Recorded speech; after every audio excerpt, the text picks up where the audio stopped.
আপনি যখন একটা স্পোর্টস শপে ঢোকেন তখন আপনার চোখ প্রথমে কোন ব্র্যান্ডকে খোঁজে, নাইকি, অ্যাডিডাস নাকি পিউমা? কিন্তু আজ ভারতের প্রায় প্রত্যেকটা শহরে একটা নীল সাদা বিরাট স্টোর চুপচাপ এই জায়ান্ট ব্র্যান্ডগুলোকে হারিয়ে দিচ্ছে। এটা শুধুমাত্র একটা দোকান না, এটা একটা বিজনেস ওয়ার মেশিন।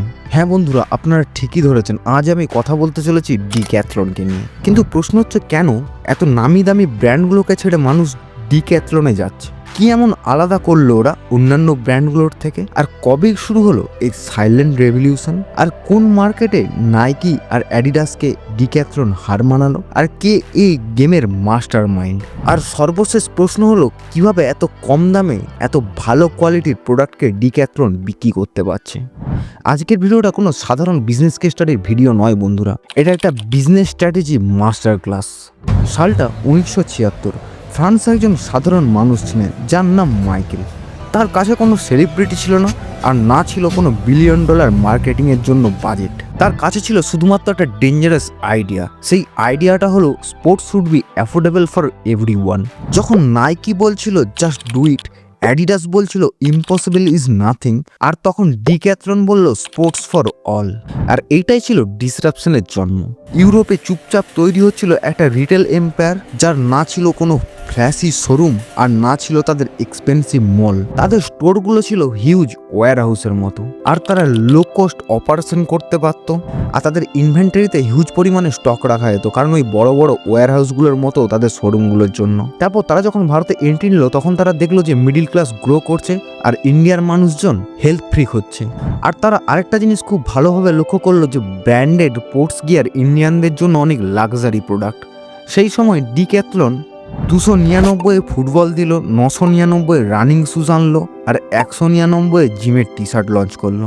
মানে এক কথায় অন্যান্য কম্পিটিটর ব্র্যান্ডগুলোকে একেবারেই ডিক্যাথলন খেয়ে ফেললো, মানে গেম ওভার। চলুন এইবার আমরা দেখি ডিক্যাথলন এমন কি করে যেটা অন্যান্য কম্পিটিটর ব্র্যান্ডগুলো করতে পারে না। দেখুন নাইকি কি করে, তারা ডিজাইন করে, প্রোডাক্ট আউটসোর্স করে, তারপর তারা ডিস্ট্রিবিউটারকে দেয়, ডিস্ট্রিবিউটারের কাছে তাদের প্রোডাক্ট রিটেলারের কাছে আসে, রিটেলারের কাছে আসার পরে তাদের প্রোডাক্ট কাস্টমারের কাছে যায়। সেখানে ডিক্যাথলন ডিজাইন করে, ম্যানুফ্যাকচার করে, ওয়্যার হাউসে সেন্ড করে, আর তাদের নিজেদের স্টোরে বিক্রি করে, যার ফলে কোনো মিডিলম্যান লাগে না আর এক্সট্রা মার্জিনও লাগে না, আর ব্র্যান্ডের জন্য অতিরিক্ত ট্যাক্সও তাদের বেয়ার করতে হয় না। এটা শুধুমাত্র একটা স্টোর না, এটা ভার্টিক্যালি ইন্টিগ্রেটেড একটি বিজনেস মডেল। আর এইখানেই ওরা নাইকি, অ্যাডিডাস বা পিউমার মতো বড় বড় জায়ান্ট ব্র্যান্ডগুলোকে হার মানিয়ে দিল। চলুন এইবার আমরা দেখি যে এত কম দামে ডিক্যাথলন কিভাবে এত ভালো কোয়ালিটির প্রোডাক্টকে বানিয়ে ফেলে। দেখুন ডিক্যাথলনের কাছে প্রধানত রয়েছে 3টে ওয়েপেন। প্রথমটা হলো ইনহাউস ব্র্যান্ড, কুয়েচার, কিপস্টার, ডাইমস, বিটিউইন। এগুলো হলো তাদের নিজস্ব ব্র্যান্ড, আর কাস্টমার জানেই না যে তারা এই ব্র্যান্ডগুলোর প্রোডাক্ট কিনছে।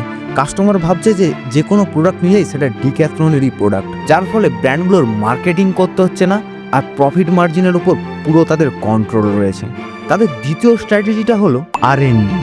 ডিক্যাথলন তাদের প্রত্যেকটা প্রোডাক্টকে অ্যাথলিট দিয়ে টেস্ট করায়, আর সেই অ্যাথলিটের মন অনুযায়ী বা তাদের ডিমান্ড অনুযায়ী তারা নতুন ডেটা ড্রিভেন প্রোডাক্টকে তৈরি করে। যেখানে নাইকি সেল করছে ইমোশনকে, সেখানে ডিক্যাথলন সেল করছে পারফরমেন্সকে। তাদের তৃতীয় স্ট্র্যাটেজিটা হলো এক্সপিরিয়েন্স স্টোর। দেখুন ডিক্যাথলন শুধু প্রোডাক্ট বিক্রি করে না, ডিক্যাথলন কাস্টমারদেরকে এক্সপিরিয়েন্স করায় সেই প্রোডাক্টগুলোকে। যেমন ধরুন ডিক্যাথলনের স্টোরে টেন্ট গাড়া থাকে, মানে আপনি টেন্টের ভিতরে ঢুকে সেটাকে টেস্ট করে দেখুন যে টেন্টটা কেমন। বা সাইকেল চালানোর জন্য তারা স্টোরের ভেতরে ট্র্যাক তৈরি করে রেখেছে। আর এই ছোট্ট ছোট্ট ইউজার এক্সপিরিয়েন্সগুলোই কাস্টমারদেরকে তাদের প্রোডাক্টকে কিনতে বাধ্য করায়।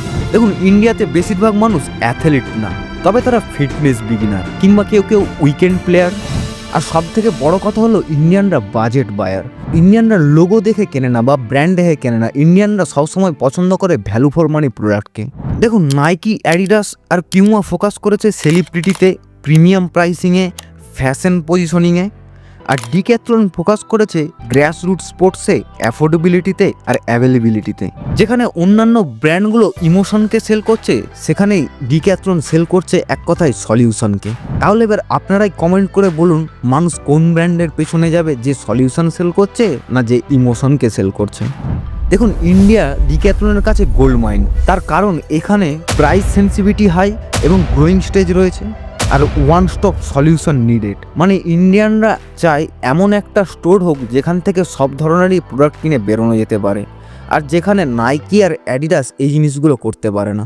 তারা খালি কোনো স্পোর্টসওয়ারই বা কোনো শু এই টাইপের প্রোডাক্টই তারা বিক্রি করে, মাল্টিপল টাইপের প্রোডাক্টকে বিক্রি করে ফেলে অনায়াসে। ডিক্যাথলনের কাছ থেকে আমাদের বেশ কিছু শিক্ষণীয় বিষয় আছে, সেই বিষয়গুলি হলো control your supply chain, number 2 kill the middleman, number 3 build for masses not for the classes, number 4 experience is greater than advertising, আর number 5 make your own brand ecosystem. দেখুন বন্ধুরা, নাইকি এখনো বিগার ব্র্যান্ড, অ্যাডিডাস এখনো cooler brand, আর Puma এখনো fashionable, কিন্তু যেই brand একটা মিডিল ক্লাস স্টুডেন্টকে স্পোর্টস শু মাত্র 500 টাকায় অফার করতে পারে, সেই ব্র্যান্ডই গোটা মার্কেটের রাজা হয়ে দাঁড়ায়। আর ডিক্যাথলন কোনোটা ব্র্যান্ড নয়, এটা একটা মুভমেন্ট, আর এই মুভমেন্টটা প্রমাণ করে if you remove the logo and deliver real value you can beat any giant company.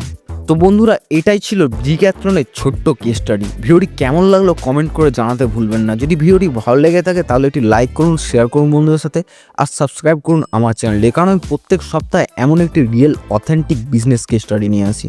আর আপনি যদি এরকম বিজনেস রিলেটেড কন্টেন্ট দেখতে চান তাহলে একবার এই প্লেলিস্টটাতে ক্লিক করে দেখুন। দেখা হবে পরের সোমবার বিকেল 4টের সময়।